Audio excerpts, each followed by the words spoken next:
At Arizona State University, we've made online education better, smarter, and more personalized so you can go further in your aspiring field. I decided to pursue medicine once I realized that ASU did have the online program for biological sciences. You're still required to learn the same curriculum. You're still being tested on the same content that anyone would be tested on in person. The comprehensiveness of the program prepared me so well for medical school. Explore over 300 programs at asuonline.asu.edu. Hola a todos y bienvenidos a Crimen en Serie. Soy Ainam y hoy os traigo el caso con el que en realidad iba a comenzar esta tercera temporada, pero no pude hacerlo. De hecho, tuve que retrasar el inicio, si os acordáis, ya que lo tenía todo preparado y justo al final, cuando ya estaba terminando de recopilar la información, me encontré con una nueva fuente que, sinceramente, tiró por tierra todo el trabajo que había hecho hasta ese momento. Esa fuente me abrió los ojos, me di cuenta de que yo misma había caído en algo que suelo denunciar en este podcast, la manipulación mediática. Pero lo peor fue que, al aceptar este hecho, fui aún más consciente de una realidad que muchas veces preferimos ignorar, que es prácticamente imposible informarse de forma objetiva si todo lo que tenemos a nuestro alrededor está sesgado. Por eso creo que deberíamos pararnos un momento a reflexionar sobre lo que realmente significa la libertad de pensamiento y de expresión y por qué nos sentimos tan orgullosos de tenerla. Porque al final, cuando toda la información que consumimos está condicionada o manipulada, ¿realmente somos libres para pensar por nosotros mismos? El ejemplo más claro de esto, para que me entendáis, es el caso de Dolores Vázquez.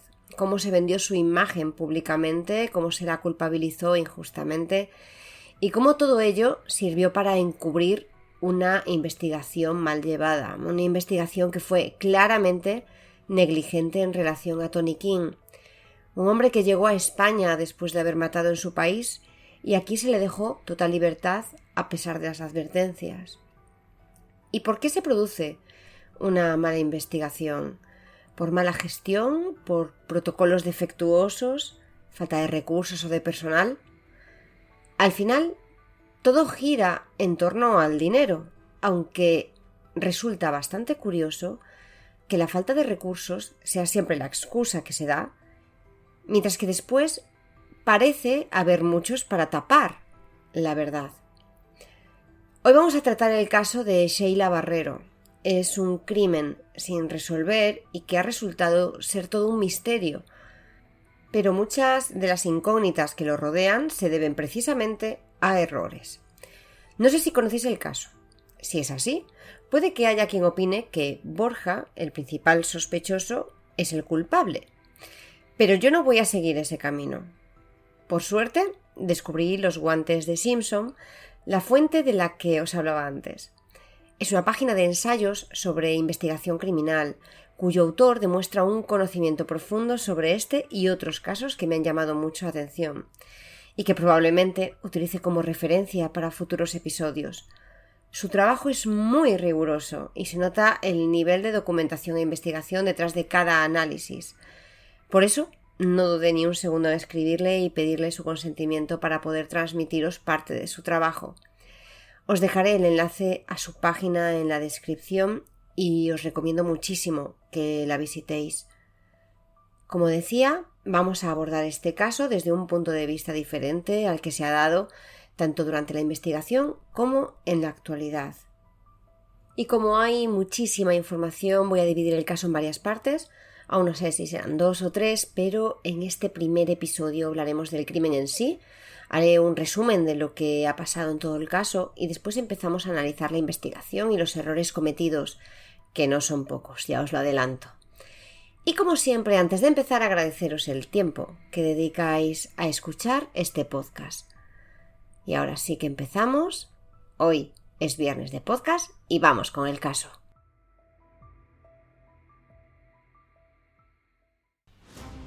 El contenido de este podcast se basa en indagaciones extraídas de periódicos, libros, informativos, documentales y vídeos. Todo ello con el propósito de ofrecer entretenimiento e información. Es importante señalar que las opiniones expresadas son de carácter personal. Soy Ainam y esto es Crimen en Serie. Empecemos. Sheila Barrero Fernández tenía 22 años. Había nacido y crecido en Degaña, un pequeño pueblo minero en el corazón de Asturias. Era la más joven de 4 hermanos. En enero de 2004, Sheila había finalizado recientemente sus estudios de turismo en la universidad y trabajaba en una agencia de viajes en Gijón. Llevaba una vida muy activa y con un horario exigente.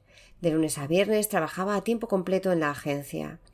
Y cuando llegaba el fin de semana, los viernes por la noche cogía su coche y conducía los 150 kilómetros que separaban Gijón de su pueblo natal para pasar esos días con sus padres. Pero su ritmo no se detenía ahí. Los sábados por la noche conducía otros 20 kilómetros más hasta Villablino, donde trabajaba como camarera en un pub. Y los domingos, cuando acababa la jornada, volvía a Gijón para iniciar de nuevo su rutina semanal. Quienes la conocían la describen como una chica extrovertida, sociable, con mucho carácter, habladora, espontánea y con una personalidad fuerte. Algo que familia y amigos siempre han destacado es que Sheila no era precisamente una persona fácil de manipular. Unos meses antes, Sheila había terminado su relación con Borja, un joven de 19 años. Según personas del entorno de la pareja tras la ruptura, Sheila pasó un tiempo intentando retomar la relación. Le enviaba mensajes, le pedía volver, algo que al parecer molestaba bastante a Borja. Pero ese periodo no duró demasiado. A principios de 2004, Sheila ya lo había superado y había comenzado a verse de nuevo con un antiguo novio, Teo. Aquella noche del sábado 24 de enero de 2004, Sheila salió de la casa de sus padres sobre las 10 de la noche para ir a trabajar. En lugar de conducir ella misma, fue un amigo quien la llevó hasta Villablino, ya que el día anterior había dejado su Peugeot 206 blanco en el taller para una reparación. Como su turno en el pub no comenzaba hasta medianoche, aprovecharon para pasar un rato en un bar cercano. Poco antes de las 12, Sheila entró al local donde trabajaba. La noche transcurrió con total normalidad. No hubo altercados, ni peleas, ni clientes conflictivos. Nadie la molestó, ni a ella ni a ninguno de sus compañeros. Algunos amigos de siempre pasaron por allí a saludarla, algo habitual en sus turnos. Alrededor de las 3 de la mañana, uno de los trabajadores del taller donde había dejado su coche apareció en el pub, acompañado de su novia. Le devolvió las llaves del Peugeot y le informó de que el coche ya estaba listo. Le preguntó si quería que se lo acercara para poder usarlo esa misma noche, lo cual Sheila agradeció. No quería depender de nadie para moverse. Y así lo hizo el chico. Lo dejó estacionado en un aparcamiento cercano al pub donde trabajaba Sheila. A las 7 de la mañana, Sheila y sus compañeros cerraron el pub. Se dirigieron a un bar cercano junto a unos amigos donde estuvieron alrededor de media hora. Había sido una noche larga y todos estaban muy cansados. Como iba a conducir, no tomó alcohol. Pidió una Coca-Cola. Sus amigos, Sela y Bibi, junto con ella, decidieron marcharse. Estuvieron charlando un rato junto al coche de Sheila, en plena calle, y después los dos amigos se subieron en su coche y Sheila en su Peugeot. Salieron juntos del pueblo y condujeron por la carretera en dirección al puente de Caboalles. Esa vía discurre entre pequeños pueblos siguiendo el fondo de un valle. Aquel amanecer, el tiempo era gris. Una ligera niebla cubría la zona y llovía de forma intermitente. Poco antes de las 8 de la mañana, los 3 coches llegaron al puente de Caboalles. Aún no había amanecido.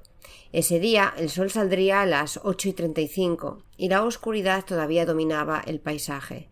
Fue entonces cuando uno de los amigos de Sheila notaron que una de las luces de freno de su coche no funcionaba bien. Le enviaron un mensaje de texto para avisarla y de paso le pidieron que les escribiera en cuanto llegara a casa para saber que había llegado bien. En ese punto, los dos amigos tomaron un desvío y Sheila siguió sola su camino hacia Degaña. La vieron alejarse bajo la lluvia en su Peugeot blanco. Esa fue la última vez que alguien la vio con vida. Sheila nunca respondió a ese mensaje. Como todos los domingos, la familia Barrero Fernández se había reunido para almorzar en casa de los padres de Sheila. El hermano mayor de Sheila, Elías, ya había llegado desde Villablino con su esposa y su hija. Al entrar, sus padres le comentaron que Sheila aún no había llegado y que pensaban que probablemente se había quedado a dormir en su casa en lugar de venir. En ese momento, ellos desconocían que Sheila había dejado su coche en el taller de reparación y pensaban que aún estaba allí. Sin embargo, Elías recordó algo que había pasado esa mañana. De camino a Degaña, mientras atravesaba la niebla, había visto un Peugeot blanco estacionado en un mirador.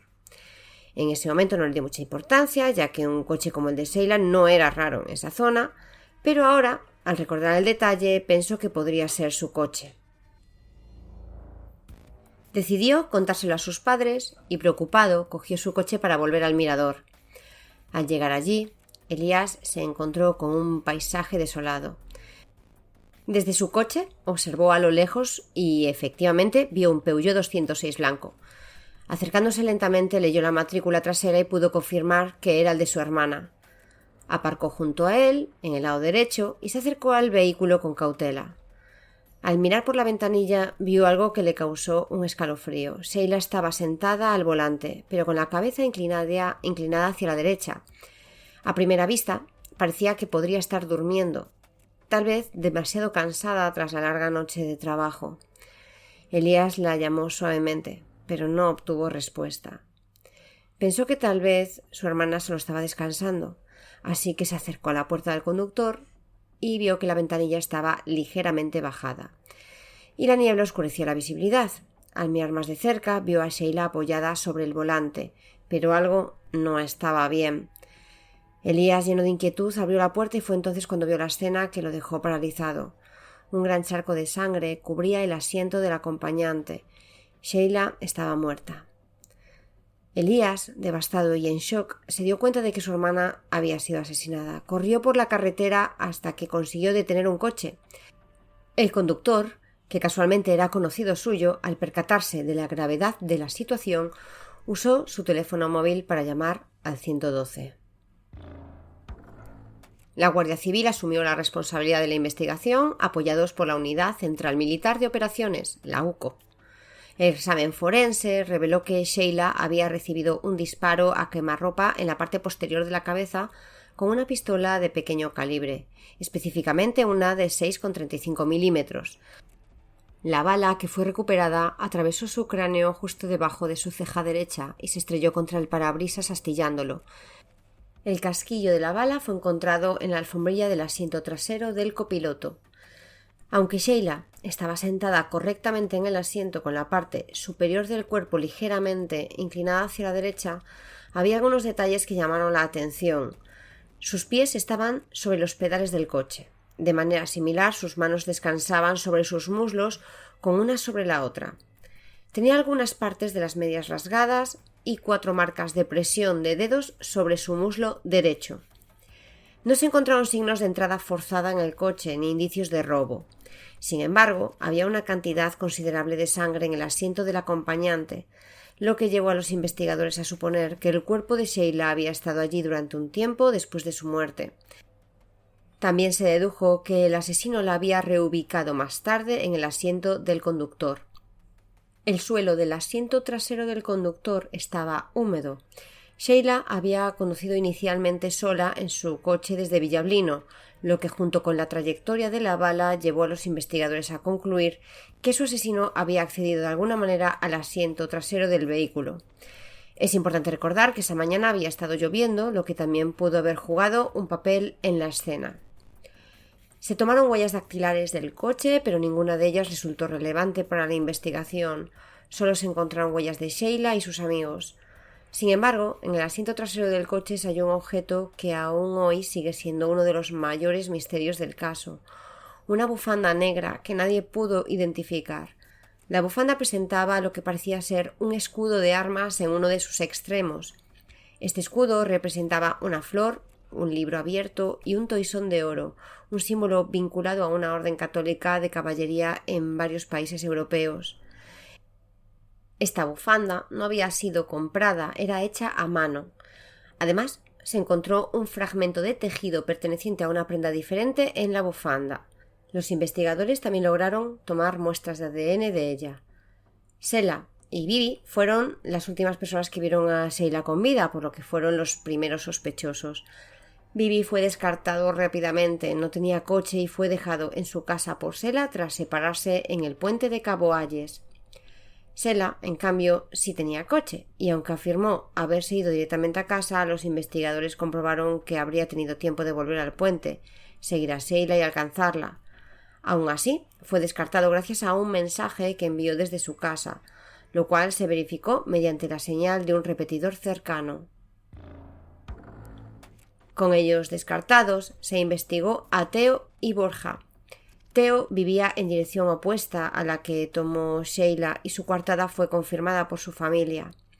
En cambio, Borja quedó solo en casa todo el fin de semana del crimen, y aunque había jugado un partido y cenado con sus abuelos el sábado, nadie pudo confirmar dónde estuvo la noche del crimen. Al analizar su ropa encontraron una fibra textil similar a la de la bufanda de Sheila en una sudadera suya, no idéntica pero del mismo tipo, lo que lo convirtió en principal sospechoso. A Borja se le hicieron pruebas, se encontraron restos de pólvora en su brazo y hombro derechos, lo que indicaba que había disparado un arma recientemente. Su defensa alegó que había estado cazando, pero el laboratorio forense determinó que la pólvora era compatible con un arma de pequeño calibre, no con un rifle de caza. Además, se supo que su abuelo poseía una pistola de pequeño calibre como la del crimen, pero esta nunca fue encontrada. Se dijo incluso que el abuelo preguntó si buscaban esa pistola cuando llegó la policía, aunque luego lo negó. Pese a estas evidencias, el ADN hallado en la bufanda no coincidía con el de Borja ni con nadie, y en julio de 2004 fue arrestado, pero puesto en libertad sin cargos por falta de pruebas concluyentes. En 2007 fue oficialmente exonerado cuando el caso se archivó como caso frío. Sin embargo, la familia de Sheila y algunos agentes siguen convencidos de su culpabilidad. También se localizó a 2 cazadores que pasaron por la zona del crimen esa mañana. Declararon que por la niebla casi chocan con el vehículo de Sheila, que estaba parado en la carretera. Detrás de su coche vieron otro vehículo, pero uno dijo que era blanco y otro que era oscuro. No vieron a nadie cerca de los coches ni dentro, pero su testimonio, aunque considerado veraz, solo añadió más confusión al caso. El 25 de enero de 2024, el caso de Sheila Barrero ha prescrito y así se cierra un crimen donde el dolor y las heridas seguirán abiertas hasta que no se sepa la verdad. En este momento, no sé qué pensaréis del crimen, pero vamos a rebobinar hasta el momento en que la Guardia Civil llega por primera vez a la escena, que es donde empieza la investigación y los errores. Al llegar a la escena del crimen, las autoridades no preservaron adecuadamente la zona. Desde el cruce, a la entrada de la curva, hasta la zona recreativa donde se encontraba el coche de Sheila, había unos 100 metros de distancia. Durante este tiempo, la zona se llenó de vehículos familiares y amigos de la víctima, que no solo dificultaron la preservación de pruebas, sino que las contaminaban. De hecho, uno de los presentes perdió su móvil en el área, lo que generó momentos de sospecha. La lluvia había embarrado la zona, lo que hubiera permitido obtener huellas de neumáticos e incluso de zapatos, pero los vehículos de la Guardia Civil, los médicos, los familiares entrando y saliendo, destruyeron las posibles evidencias. El conductor que esperó junto a Elías y llamó a la Guardia Civil observó que en la entrada al área recreativa había 2 marcas de rodadas en el suelo que iban desde la entrada hasta el lugar donde estaba estacionado el coche de Sheila. Sin embargo, lamentablemente después de ese primer vistazo ya no se pudo obtener más información. Inicialmente los investigadores pensaron que Sheila había muerto a causa de un golpe en la cabeza, dado que encontraron sangre y una herida en la ceja derecha, además de una grieta en el parabrisas del coche. Esto los llevó a buscar piedras en los alrededores como posibles armas homicidas. Sin embargo, esta fue la única inspección ocular que se realizó y parece haber sido apresurada. Nadie se fijó en un casquillo de bala que estaba en la alfombrilla trasera del coche, ni en que la bala estaba alojada entre la goma y el parabrisas delantero. Aunque la herida en la cabeza de Sheila no era visible debido al cabello, el cuello de su chaqueta estaba completamente empapado en sangre. Es curioso que, si habían buscado piedras como posible arma del crimen, no hubieran revisado más a fondo el interior del vehículo. Si lo hubieran hecho, habrían encontrado el casquillo y posiblemente habrían notado la bala que parecía estar a la vista. Este descuido en la inspección inicial plantea dudas sobre el enfoque de las investigaciones en sus primeras horas. Las condiciones en la escena del crimen eran extremadamente malas. Llovía intensamente, hacía viento y el frío era penetrante. Debido a estas circunstancias, los investigadores no pudieron trabajar de manera efectiva ni encontrar pruebas, por lo que decidieron realizar el levantamiento del cadáver y trasladar el coche al cuartel para poder inspeccionarlo en mejores condiciones. Aunque entiendo que las condiciones meteorológicas dificultaban la tarea, me parece que lo más lógico hubiera sido intentar preservar la escena del crimen en su lugar. Las pruebas claves se encuentran generalmente en el sitio del crimen y mover tanto el cuerpo como el vehículo podría haber alterado o destruido evidencias cruciales. Sin embargo, parece que no tuvieron demasiada prisa en actuar.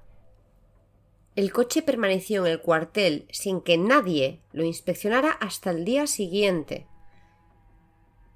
Solo cuando después de la autopsia se detectó que la herida producida había sido por un arma de fuego. Durante este tiempo no se registró ni se inspeccionó adecuadamente el estado de los mandos del coche, las luces, la calefacción, ni la radio. Lo único que se sabe es que una marcha estaba puesta, aunque no se sabe cuál, y que el limpiaparabrisas estaba activado porque funcionó al encender el contacto del coche.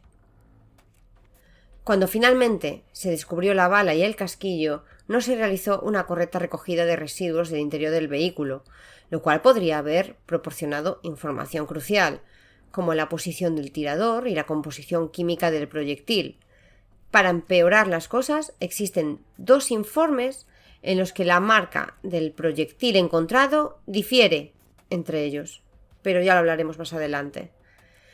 En cuanto a las declaraciones de amigos y familiares, el proceso fue poco riguroso.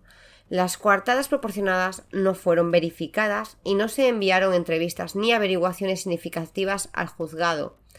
Un ejemplo claro de esta falta de diligencia es el testigo que estaba con Elías, el hermano de Sheila, cuando se encontró el cuerpo. No se encontró evidencia en su declaración hasta 14 años después, cuando apareció una pequeña mención en un informe. Además, se descubrió que un amigo de Sheila había pasado por la curva donde ocurrió el crimen casi media hora antes de la hora estimada del asesinato, pero su declaración nunca fue registrada. Este es el mayor problema de los investigadores. Ellos son los primeros en decidir qué es relevante y qué no lo es para ser enviado al juzgado. En mi opinión, esto es lo más imperdonable y creo, sinceramente, que muchos casos quedan sin resolver debido precisamente al complejo de superioridad. Los mayores errores ocurren cuando alguien se cree más inteligente que los demás. No se buscaron cámaras más allá de las evidentes, como las de bancos y peajes. Sin embargo, entre Villablino y Degaña hay fincas y casas que podrían tener cámaras privadas que ayudarían en la investigación, o al menos podrían haberlo intentado. Aunque fuera de noche, los intervalos de tiempo en los que los coches pasan y ver sus luces podrían haber aclarado muchas dudas sobre el movimiento de Sheila y su asesino. Hay un error que a primera vista puede parecer no muy relevante, pero si lo analizamos nos da una idea clara del tipo de investigación que se llevó a cabo. Sabemos que el coche estuvo en un taller la tarde antes del crimen, donde se registró el cuentakilómetros del vehículo. Marcaba 47.148 kilómetros. El coche no tenía contador de hectómetros, por lo que no se sabe si acaba de llegar a ese kilometraje, si estaba a medias o si estaba a punto de llegar al siguiente. De hecho, esto deja un margen de error de, obviamente, al menos 1 kilómetro. Pues bien, cuando se encontró el coche, el kilometraje registrado era de 47.162 kilómetros, lo que da una diferencia de 14 kilómetros. No olvidemos que dentro de esos 14 kilómetros también hay que contar ese kilómetro de error. Este error podría haberse solucionado fácilmente si los investigadores hubieran cogido el coche, lo hubieran conducido hasta que el cuentakilómetros avanzara y luego anotaran la distancia recorrida. Pero como ya podemos imaginar, esto no se hizo. Entonces tenemos 2 kilómetros de error. Desde el taller hasta el lugar donde se dejó aparcado el coche, tampoco se midió la distancia. En el informe se menciona que desde el aparcamiento del Youteam donde Sheila tomó el coche hasta donde se encontró había aproximadamente 13 kilómetros. Según el informe, la variación restante se debe, lógicamente, a la falta de hectómetros en el coche y a la distancia entre el taller y el lugar de aparcamiento. Sin embargo, no se da ninguna explicación de por qué no se verificaron ni los metros de error del último kilómetro, ni la distancia entre el taller y el aparcamiento, lo que hubiera reducido el error posible a solo 1 kilómetro. A lo mejor os preguntaréis, ¿y qué importa 1 kilómetro más o 1 kilómetro menos? Pues sí que importa, porque este es el nivel de rigurosidad con el que trabajaron los investigadores. Ellos dedujeron el caso basándose en la lógica, no en las pruebas reales. En esa carretera hay desvíos y entradas a explanadas, por lo que si el coche no fue directamente hasta el lugar donde se encontró o si el crimen ocurrió en otro sitio y luego se trasladó el coche allí, no se puede descartar esta hipótesis sin haber comprobado al menos los datos que sí podían verificar. Sin esos datos, esa posibilidad sigue siendo válida. En este caso, la palabra lógica es la que menos cabida tiene, pero lamentablemente fue la que predominó. Pero esto no acaba aquí. En 2018, 14 años después del crimen, otro equipo de investigadores retomó el caso. Al realizar el itinerario, en lugar de 13 kilómetros, les dio 12,6 kilómetros. Vale, estos son más precisos, pero es que esto es aún peor que antes, ya que hay más discrepancia en la medición de los kilómetros. ¿Y qué hicieron estos nuevos investigadores en su informe? Pues lo que siempre hace un buen compañero de trabajo: taparse y evitar admitir lo que jamás se puede hacer, un error.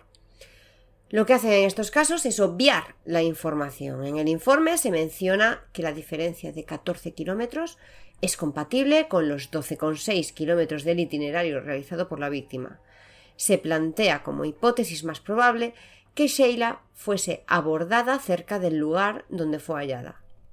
Pero, ¿qué compatibilidad hay ahí? Hay 1 kilómetro y 400 metros de diferencia que intentan justificar por la lógica de los hectómetros y la distancia entre el taller y el aparcamiento. Y lo que no entiendo es cómo no se tomaron unos pocos minutos para medir esa distancia, lo cual les habría dado datos mucho más claros. Pero bueno, en ese mismo informe, más adelante, mencionan de nuevo el kilometraje, pero esta vez con un cambio significativo. Afirman que la víctima fue directamente desde el aparcamiento hasta el lugar donde fue hallada, sin ningún género de duda. Esto ya es lo máximo, a nivel lógico. Ahora vamos con una de las partes más importantes del caso, la que sirvió para construir la acusación contra Borja, basada en los residuos encontrados en su mano. Empecemos por lo básico. Cuando se encuentran pruebas, lo más lógico, me va a encantar ahora esta palabra, es hacer fotografías. Pues bien, solo existe una foto de la bala y el casquillo. A simple vista podría parecer suficiente, pero lo cierto es que como mínimo deberían haber sido 2 fotos. Una mostrando el calibre, que es de 6,35, donde se mide con una regla la bala, que es la que tenemos, la foto que existe, y otra que debería mostrar la marca del proyectil, es decir, la base del casquillo, pero esa no existe. Entonces nos queda fiarnos de lo que dice el informe, Inicialmente, el informe indica que la marca de la bala es GECO, y así se mantiene en todos los documentos durante las primeras 2 semanas. Sin embargo, a partir del 12 de febrero, en todos los documentos, la bala pasa a ser de la marca SIB, Sellier & Bellot, sin ninguna explicación. Nadie pareció darle importancia a ese cambio, ni hacer nada al respecto. A lo mejor pensaréis, bueno, no importa tanto la marca, el calibre es el mismo, solo cambia el nombre como lo del kilometraje, ¿no? Pues sí importa, y mucho, porque la composición química de ambas balas es distinta. Y os podéis imaginar lo que esto supone para Borja, quien fue acusado basándose en los residuos encontrados en su mano. Ahora podéis entender por qué se debe exigir más rigurosidad. Después de la detención de Borja, su abogado parece ser el único que se da cuenta de esta discrepancia y pide explicaciones. ¿Pero qué respuesta recibieron? Simplemente les dijeron que fue un error tipográfico, sin saber quién lo cometió, dónde ni cómo. Y aquí entramos en la cadena de custodia, que parece inexistente. ¿Puede que se haya enviado el casquillo equivocado y se haya analizado otro en su lugar? Si no hay una fiabilidad al 100%, no podemos usarlo como prueba. Recordad que os dije que no se habían recogido residuos del interior del coche, pero sí había muestras de celofán, de pelos y fibras de los asientos. ¿Por qué nadie analizó esto en busca de residuos? Se podría haber hecho incluso años después, y sin embargo, no se hizo. En 2007 se intentó aclarar el tema en el juzgado, tratando de demostrar que la bala siempre fue de la marca SIB y que alguien había cometido un error de transcripción. Llamaron a declarar a los técnicos de laboratorio que analizaron el casquillo. Uno de ellos le dijo al juez que sin duda la bala era un SIB e incluso le dijo que había tomado notas y que las tenía en su coche, que si le dejaban se las podía enseñar. El juez accedió, y cuando el técnico fue a por las notas y las mostró, se comprobó que efectivamente en 2004 el técnico había apuntado que había recibido una bala, pero atención, de la marca GECO. Lo ponía en sus notas bien claro. Los investigadores rápidamente trataron de darle una explicación y dijeron que en la hoja de envío de la bala habían escrito GECO y que el técnico debió copiar directamente eso de la hoja. Y así quedó la cosa. Es increíble. De verdad, no sé cómo aún los humanos no nos hemos extinguido.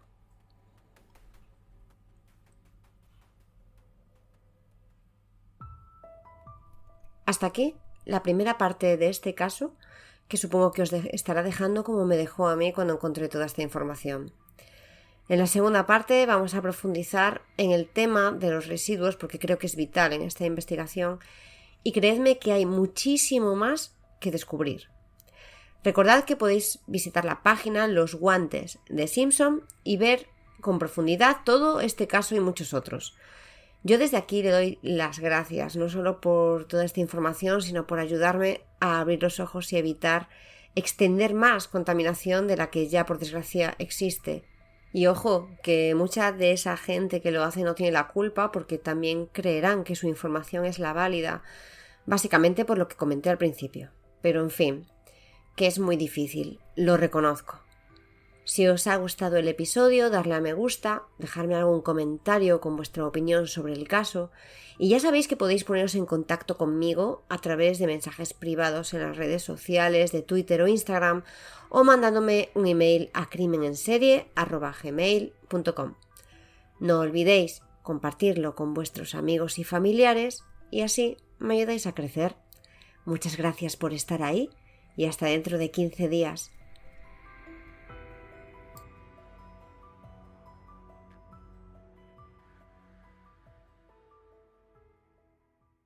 At Arizona State University, we're bringing world-class education from our globally acclaimed faculty to you. Ranked #1 in innovation for 10 consecutive years and #2 among public universities for employability. ASU isn't just ahead of the curve, it's creating new paths to success. Earn your degree from the nation's most innovative university. Online. That's a degree better. Explore more than 300 undergraduate, graduate, and certificate programs at asuonline.asu.edu.